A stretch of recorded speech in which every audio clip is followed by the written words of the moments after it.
Hey, I'm Chris Ralph, the professional prospector. Today we're going to talk about 5 special hack indicators of how to find gold.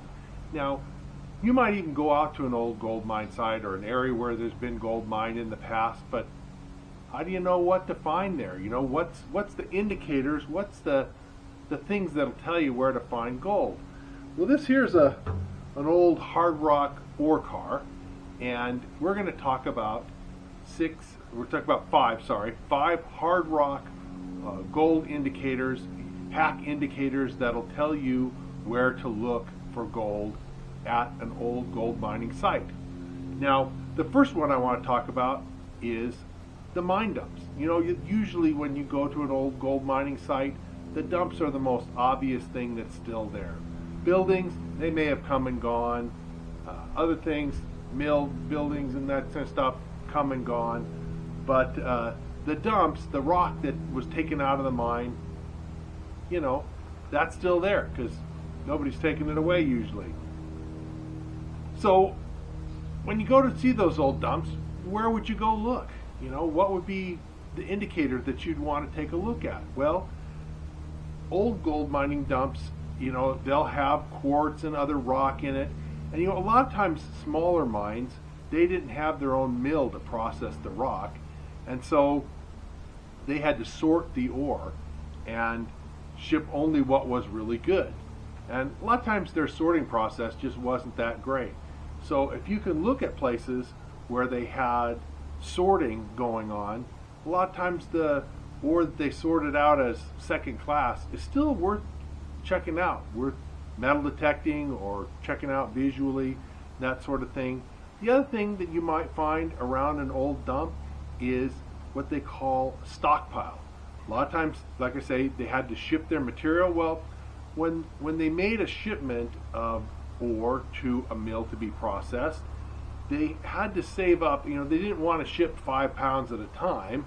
They wanted to ship 10 tons or some other larger shipment. And so they would kind of stockpile up material until they got, whatever their minimum was, 5 or 10 tons, and then they would make a shipment. So if you can find those old stockpiles where they maybe only had a couple of tons, at the time when they shut down, they didn't have enough to make a full shipment.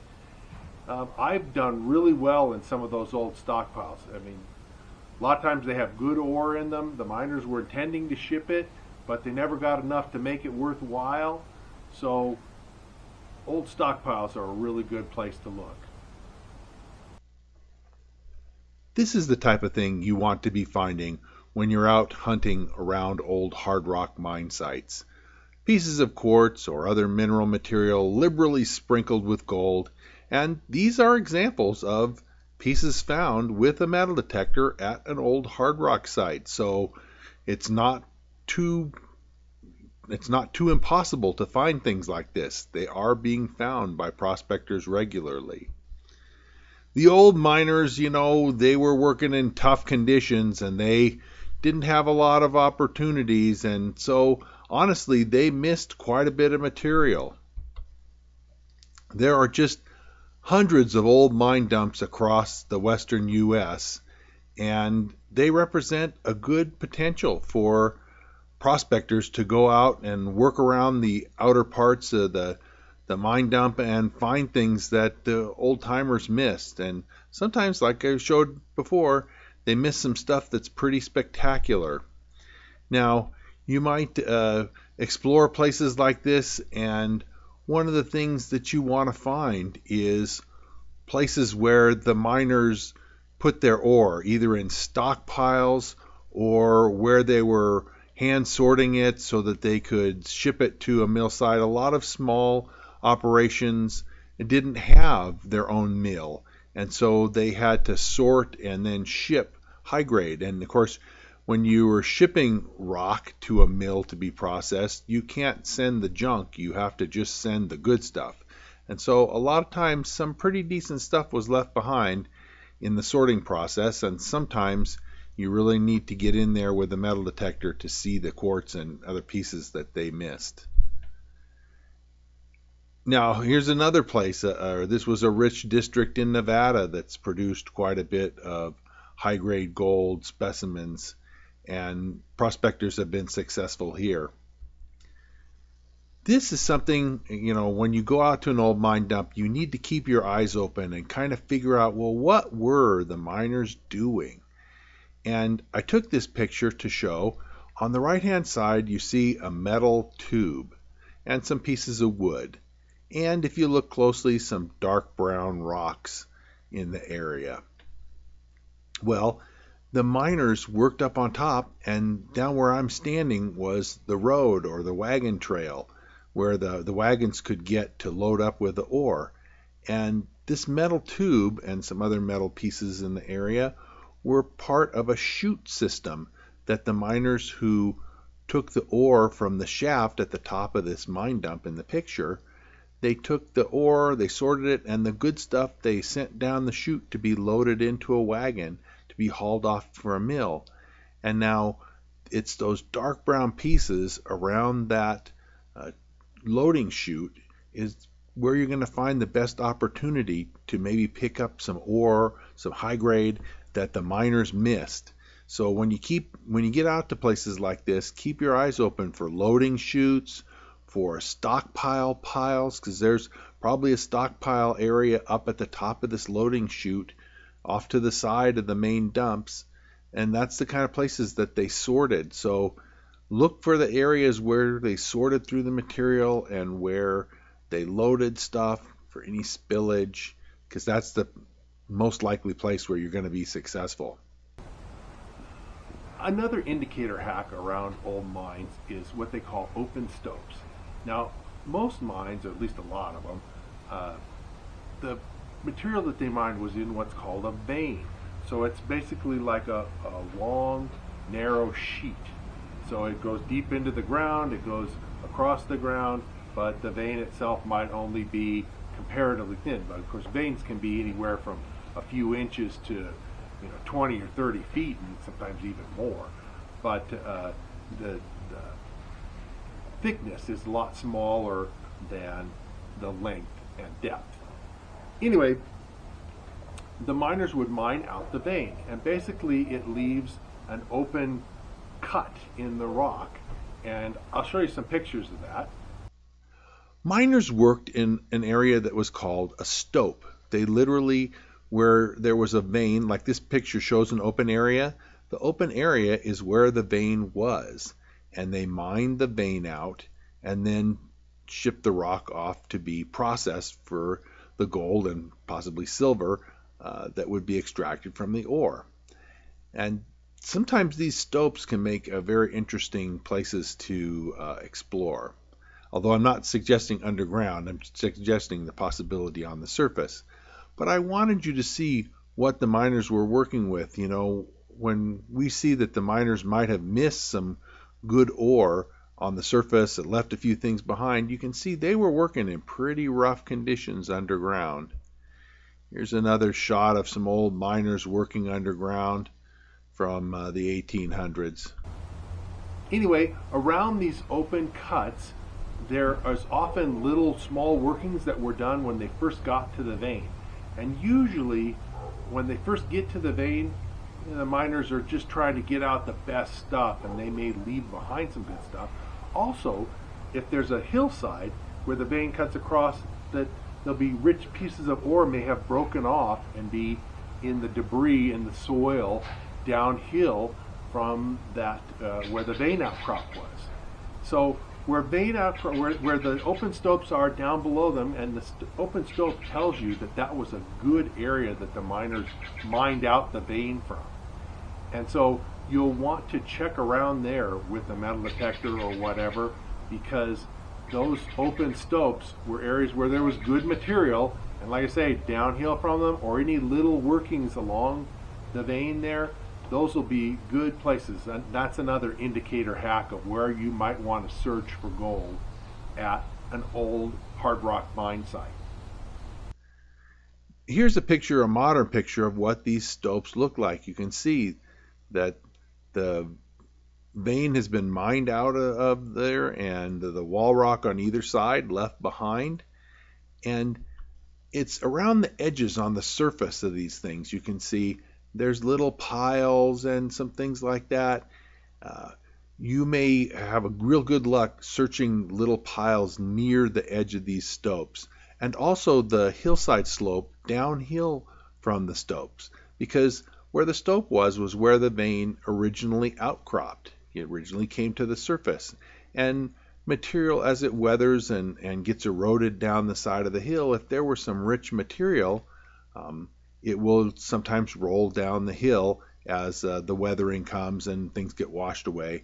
I've actually had some really good success um, metal detecting slopes of hills down below a rich vein outcrop. That's a good place to look. Another thing that you might want to look at, another hard rock indicator hack that you might want to examine, is what they call mill tailings. Now, we talked a little bit about mine dumps, and that would be coarse rock, broken rock that they took out of the mine and basically did nothing with other than put in a heap.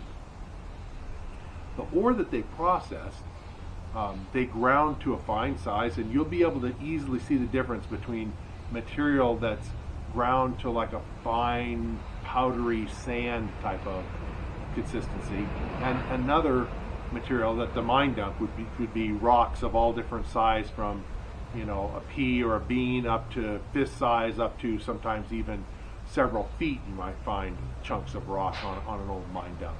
But the mill tailings sometimes can have decent gold in them as well. So it's worth checking out those mill tailings to see if they have some values in them that you might want to go after. Old mill sites can be an interesting place to explore. This is an old one from California, and I found, looking near the old mill site, what you want to do is look for where the ore went, especially before it went into the mill. Sometimes you can pick up some really rich specimens there. At this particular mill site, I picked up some specimens of really rich silver ore. But sometimes there's not a building associated with an old mill site. You can see the concrete foundations here in the center of this photo. That's where the old stamp mill was, that they crushed the rock down and processed it. And up above, you can see there's a dump and some other structures up above at the top. That's where they would feed the material in. They would bring the ore in on a road and then feed it in from the top so that gravity could be used to move the material through the mill. It's cheaper to use gravity to just pull stuff down. So you start with the material with the ore coming in up high. Now, I've found around these mill sites, areas of spillage of rich ore and that kind of stuff. And me and some friends as well have taken some very nice high-grade gold specimens off of places like this, coming in at the top where the old miners would have dumped their ore into the system to be processed into the mill. So keep an eye out for places like this because they can be real productive. Now the old mill tailings, that's what I'm showing here, the old mill tailings themselves usually don't contain much in the way of value, but they are worth testing with a gold pan to see what they contain, because once in a while the old mills didn't operate very well and they lost a lot of their values. And in those cases, the tailings like this, well, they're already ground up and ready for you to run through a sluice box. So they can occasionally be well worth processing, but most of the time not. Another indicator hack of where you might want to find gold at a hard rock mine site is the sulfides in the mine dump. Now, a lot of times the mine dumps are pretty good sized, and you might want to think, well, what's the ore going to be? What am I supposed to look for when I get to a mine? And a lot of times, not always, but a lot of times the gold and sometimes silver as well are associated with what they call sulfides. And if you look at the specimens of rock in the old mine dump, you'll see little bits of metallic looking material. They can range from silvery metallic to gold colored metallic to kind of dark gray, almost black metallic, and those are sulfide minerals. They're minerals, basically a combination of a metal and sulfur. And although gold does not make sulfide minerals, silver does, copper, iron, lead, zinc, all kinds of minerals do. And oftentimes, the gold in the rock will be associated with those specific minerals. So if you go on a hard rock mine dump and you're looking around and you find specimens that have this metallic looking material in it, that may be a good indicator hack that you want to follow up on to see if that's where the gold is in the ore. Now, one of the things you want to look for when you're out searching through an old mine dump is the sulfides, the darker colored minerals. And you can see in this picture, the darker colored iron-rich sulfides have gold associated with them. And that's pretty common, that a lot of times you'll have sulfides in a rock, in some ore, and there'll be gold associated with them. Of course, sulfides are a lot more common than the gold is, and so there's plenty of rock that has sulfides but not a lot of gold. But a lot of times when you do find the gold, it is closely associated with various sulfides, sometimes pyrite, sometimes galena. And I want you to consider looking at Placer Geology Part 3, which is a video that I did. That one of my videos I've done 4 actually on placer geology, and part 3 is a video on learning to recognize rocks and minerals. So if you're interested in being able to see sulfides, to be able to recognize these minerals in hand specimens and that sort of thing, you probably want to take a look at that video. It's a long video, but it's got a lot of information in it.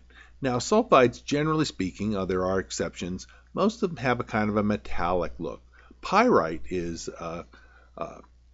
one of the sulfides. It's iron sulfide, and it's called fool's gold because it has a kind of a yellow coloration, a metallic yellow. And so inexperienced prospectors sometimes mistake pyrite for the actual real thing, gold. Now, here's a specimen with gold, and the white is quartz, and then the gray is a mineral. It's a sulfide mineral called arsenopyrite, and it's basically a combination of iron, sulfur, and arsenic. Yep, the poison mineral arsenic. So you don't want to be licking minerals like this, because you don't want to lick minerals that are rich in arsenic. That'd be a bad idea. But this shows you how the gray sulfides, the arsenopyrite, and the gold are closely associated, and they make up a tight conjunction where the two of them just go together.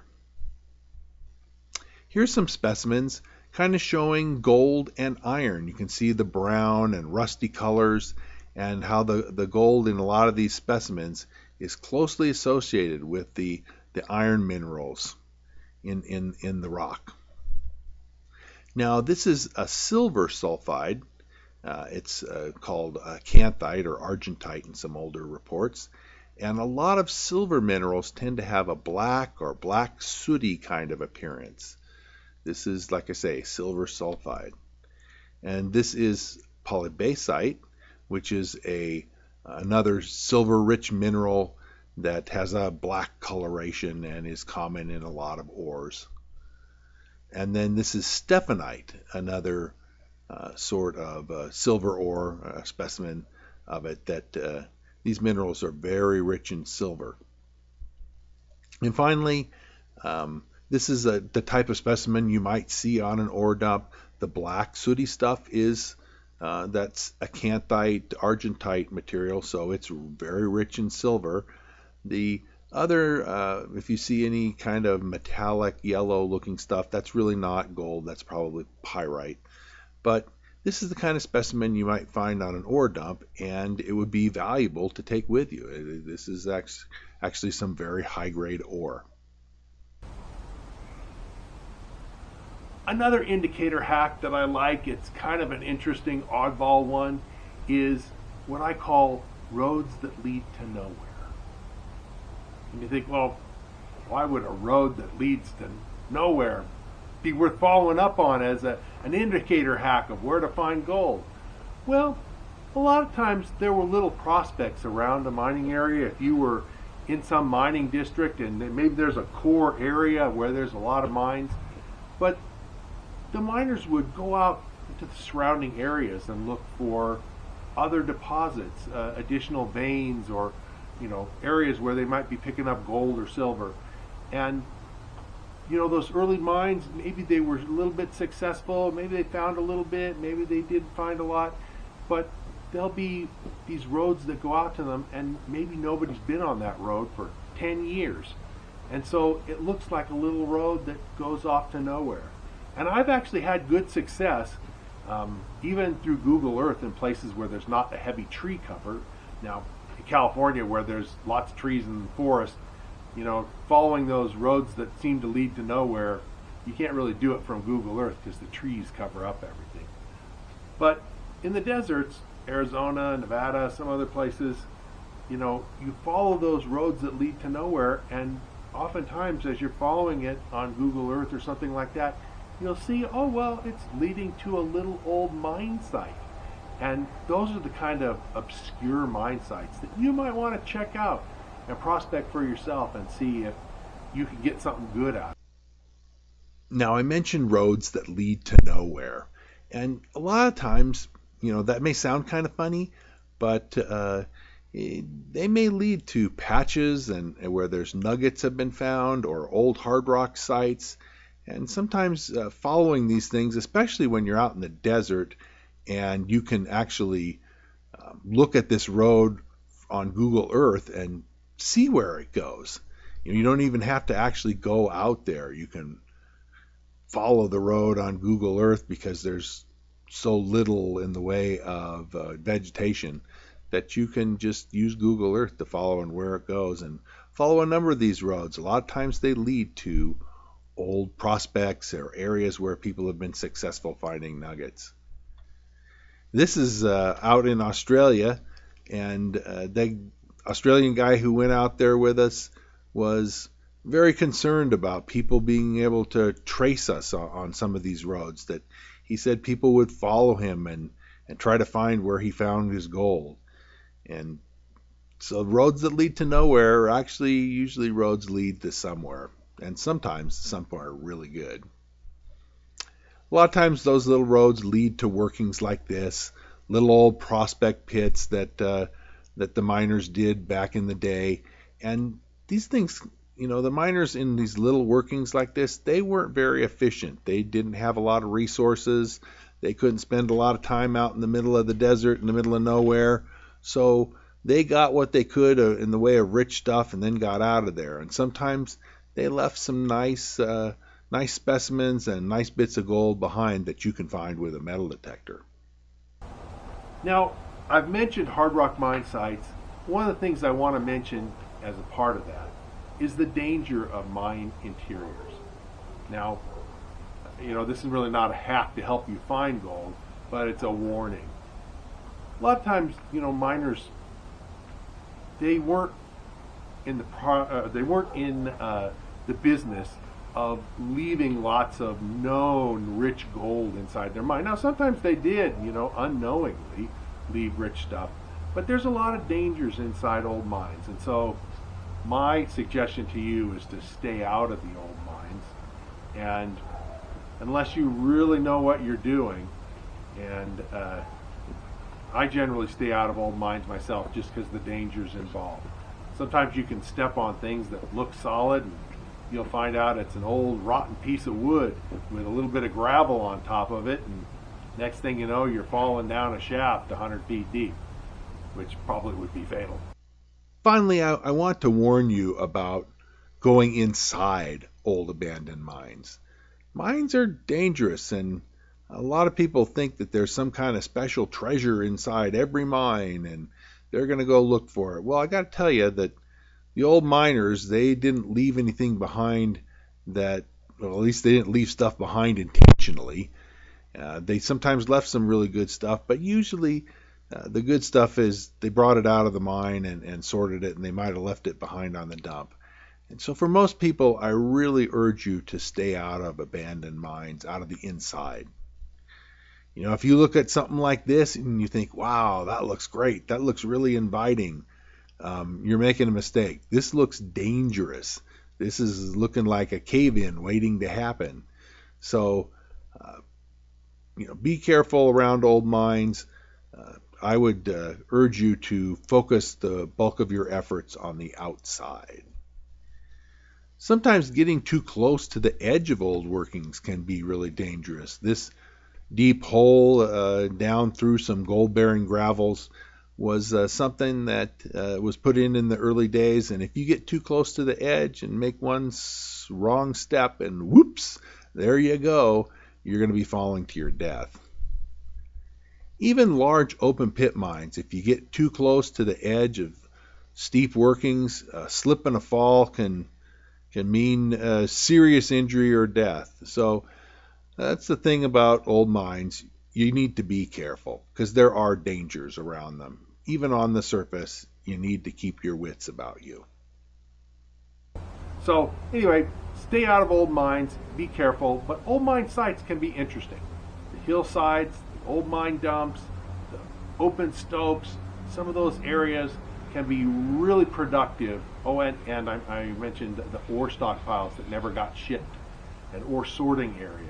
Those are all great indicator hacks that you will want to pursue if you want to find some good gold for yourself around an old hard rock mine site. So if you want to be a better prospector overall and you want to learn more about old hard rock mines and placer mining, nugget detecting, and geology of gold and all that stuff, well, I wrote a book about that, and it's like an encyclopedia. It's more than 350 pages, and I'm going to tell you a little bit more about my book right now. Okay, so I wanted to tell you a little bit more about my book. I wanted to be able to share the knowledge that I've gained about finding gold and how to be successful. And so I spent years literally writing this book, Fistful of Gold. It's more than 350 pages long, which is why I say it's an encyclopedia of everything you need to know about finding your own gold. I've sold more than 8,000 copies, and I've got a lot of really great feedback on it. It just is the most complete book on the market. It has information about finding gold that literally is not available in any other book that you're going to find for prospectors, because I took technical stuff from geologists and other mineral scientists, and I've translated that into language that the average guy can understand. You don't need a PhD to go out and find gold, but the information that scientists have learned over recent decades can be of a lot of help to people. So it's in this book. If you're interested about finding gold, panning, sluicing, nugget detecting, dry washing, the geology of gold deposits and how they form, it's all in here. And like I say, it's more than 350 pages long. So if you'll just go to the description underneath this video, you can take a look. I've got a link in there to take you to Amazon, to the site where the book is sold. And I think you'll really enjoy it. Take a look at all the people who've commented on this and have really liked the book. It has a very, very high rating for a book. And also, I have a website, my own free website that you can take a look at. I've got all kinds of information on here about doing research and how to find gold, a lot of good information, stuff that basically couldn't fit into my book. And so I put it on this website, and I have a link also for that in the video description. So take a look in the description, and you can click on the link, and it'll take you to my website. And finally, if you like this presentation, I've got a lot more coming out. Here's 3.5 ounces of gold that I found a couple years back in one area.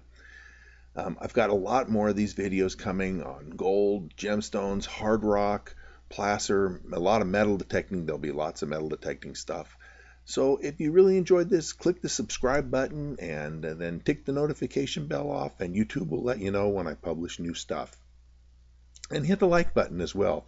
And please comment on these videos because I'm interested in what you have to say, and I promise to answer any questions you have. So if you are wondering about anything or think maybe I didn't cover something thoroughly enough in a video, then let me know, and I'll be happy to try and help you out and give you whatever information you need. So thanks a lot, and hope you enjoyed this, and we'll see you again real soon.